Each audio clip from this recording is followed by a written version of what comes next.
What up, y'all? It's the Yungavelle back at it with another video. I hope you guys have been doing great.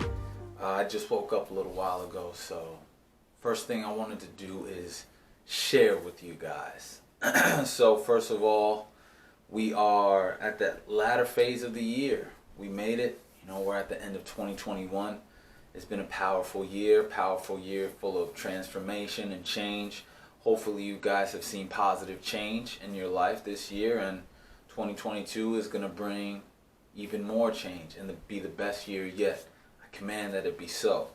So, I've been wanting to do this video for a while. I've had this idea, and you know, I love Jordan Peterson, and I listen to his material often. I'm actually going to one of his lectures. He's coming to Miami in February, so if any of you guys will be around, let me know in the comments and we could chop it up, and I'm sure that's going to be great. So this whole idea of becoming a monster, becoming a killer, a monster, I think is very important as a man, as you develop yourself. And this is this way for a lot of reasons. And I tie it to retention because retention is what catapults that because of discipline. It catapults that because of, you know, how you change, how you become more dominant, how you become more, your energy becomes more pronounced. And you might even find yourself getting more aggressive. And that's because of the testosterone that's increasing in your body. My main point is that your power is increasing. And just like Spider-Man says, with great power comes great responsibility. And there was an interesting conversation that Jordan Peterson brought up. He was like, you might tend to think that someone who is incapable of being cruel, is has a higher moral character than someone who has that capability. But he said that is incorrect, and that not only is that incorrect, that is dangerously incorrect, because it's someone who is incapable of being cruel is almost absolutely a victim to anyone that is. And so the moral conversation in regards to that is this. In the first case, you're weak and naive, right? And in the second case, it's about you have that capability of being cruel, but you have it somewhat under control. And it's not even being cruel, it's more like being dangerous. You have that capability of being dangerous, but you have it somewhat under control. So one case is you're weak, and the first case is you're weak and naive.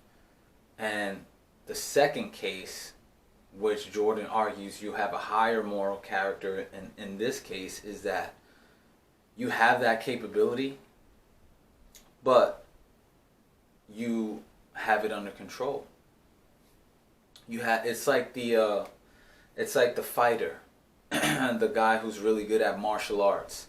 The guy that's really good at martial arts, he is less likely to actually get in a fight, because he knows that in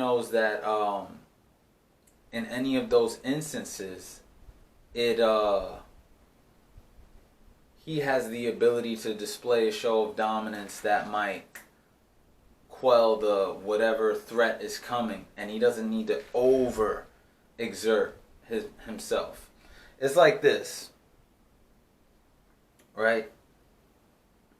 There was this saying that, well, before I get there, we're gonna go there actually.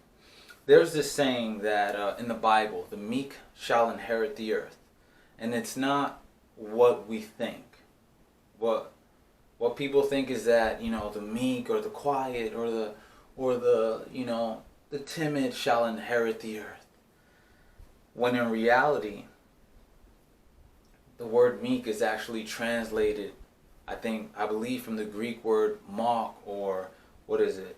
Praus in Greek, which essentially means strength under control. So, pardon me, I have notes. Strength under control. So it's more like those who are able to have the sword but keep it sheathed. Those are the ones who will inherit the earth. It's like you would rather be, Joe Rogan and Jordan Peterson spoke about this. You would rather be a warrior in a garden than a gardener in a war.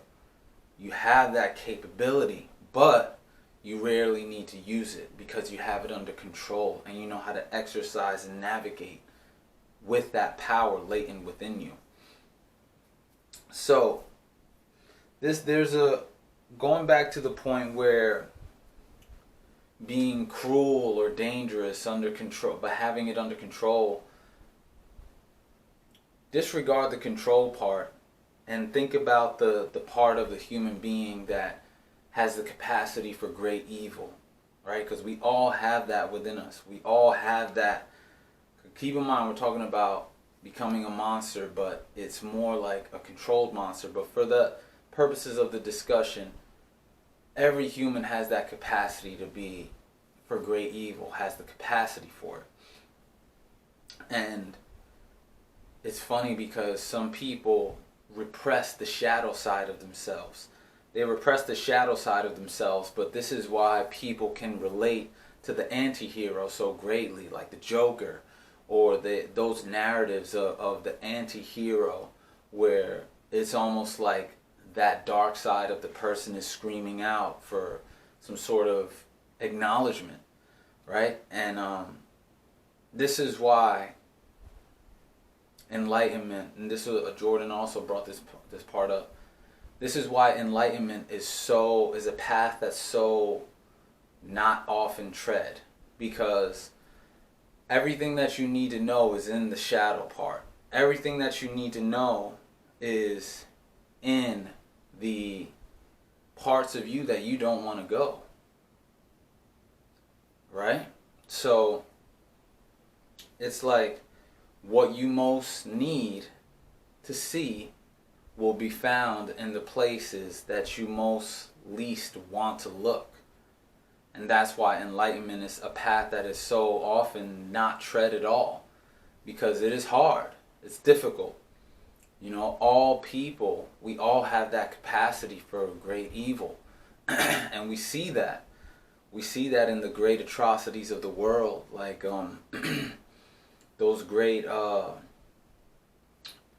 experiments on people, and Hitler and all that kind of stuff, the camps and all that kind of stuff. We see that capacity for the human being that has that capacity for evil, and it is our willingness to look inside of ourselves and confront that and say that, yeah, I have that in me, but I see that as a capacity, but I'm going to choose the other path. I'm going to choose the higher path, right? It's in acknowledging that path and then choosing the other, right? So it goes back to what you need to know is where you least want to look. And whenever you do go in that place within yourself, you're exercising your capacity to confront danger, to confront fear, to confront all these things that are uncomfortable. What's the flip side of that? The flip side of that is you can stay safe. You can stay in your bubble. You can stay in your comfort zone, and probably you won't really get far. And on the opposite side of that, you confront danger. You're willing to confront danger. And if you're willing to confront danger, that kind of means that you can go wherever you want. Which also means that maybe you'll have some adventures along the way. And maybe that's what you're supposed to do. Maybe you're supposed to go out in the world and have adventures. So this all ties back into, for me, retention, because retention has allowed me to hone this power within myself. It's allowed me to hone this power within myself, and that power has changed me. You know, I feel like I have a Thors Hammer with me when I retain. I feel like I have Thors Hammer with me when I retain, and I'm wielding that power. But I'm wielding it with the knowingness that at any moment, my urges in my lower side, my lower dark side are waiting. They're there, waiting to pounce. So I have to stay on point. I have to be able to keep my sword sheathed. You know, I have to be able to exercise that. Because the more that I do that, the more I feel like I'm worthy of more power. The more that I retain and the more that I stay true to my path, the more I feel like I'm worthy to receive more. And maybe that's just me, like, you know, because in the eyes of the Most High, we're worthy to receive no matter what. So maybe it's just my way of keeping myself on track. But I wanted to stress the importance of you being a monster, but in a way that is almost like a peaceful monster. It's like, for example, I'll have people that at work that I have to raise up on. But I raise up on them in a way where I'm able to establish dominance, where I look them in the eye, I address the issue, but then I hear them out. I hear them out, pat them on the back, give them a bit of positive reinforcement, but at the same time I establish dominance. So it's like, this is me being a monster, but controlling it though, in a way that's beneficial for the environment, right? So I feel like the more that I do that, the more I'm saying to myself, yeah, you are in a capacity, you are exercising a capacity to lead.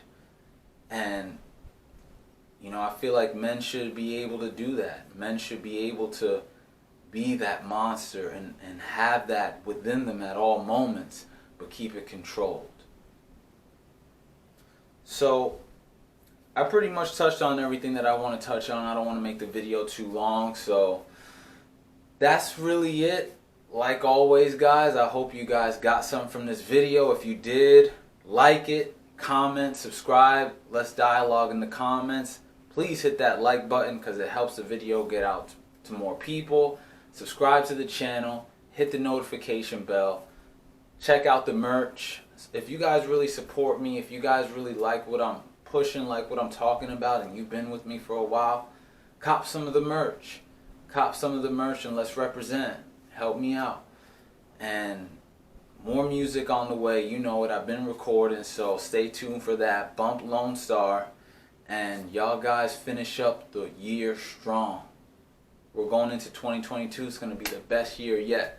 I was in a totally different space bringing in the year last year, where I got red pilled by a chick that I was into. She was into me. And check out that video. I'll put the link up for that video as well. And now I'm in an immaculate, amazing new space. Life, man. So, guys, like I always say, until next time, remember, a greader perspective can lead to a greater connection.